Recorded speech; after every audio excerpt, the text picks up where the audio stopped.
Knocking Round the Zoo is a song written by James Taylor that was originally released on his 1968 debut album on Apple Records. He had previously recorded the song in 1966 with his band The Flying Machine, but that recording was not released until 1971 on James Taylor and the Original Flying Machine.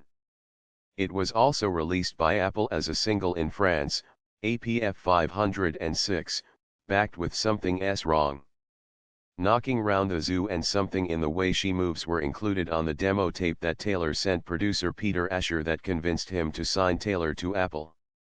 AllMusic critic Lindsay Planer describes Knocking Round the Zoo as a pseudo-blues. The lyrics were inspired by Taylor's stay at the psychiatric facility McLean Hospital. In the first verse of the song, Taylor sings that there's bars on all the windows and they're countin' up the spoons. In actuality, McLean had 2,000-pound security screens on the windows rather than bars, but they did use special utensils and count all the metal after each meal. The verse goes on to state that if I'm feeling edgy there's a chick who's paid to be my slave / and she'll hit me with a needle if she thinks I'm trying to misbehave.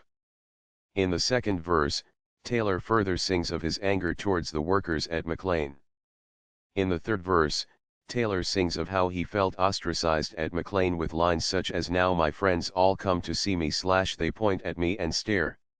According to the editors of Time magazine, Taylor adds a chilling descant of bedlamite sounds to this verse.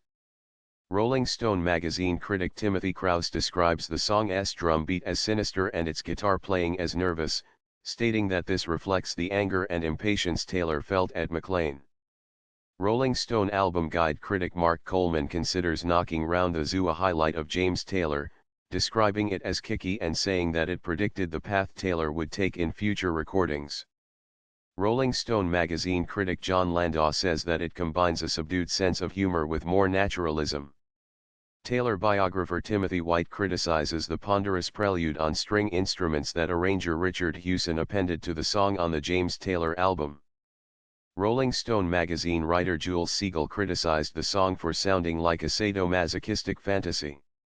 Siegel suggested that Taylor was making himself out to be an aristocrat and still in control despite being in a mental hospital, with a female attendant paid to be his slave. Siegel also criticizes the line about the attendant hitting him with a needle. Author Ian Halperin criticizes the compact disc release of James Taylor and the Original Flying Machine for revising the instrumentation.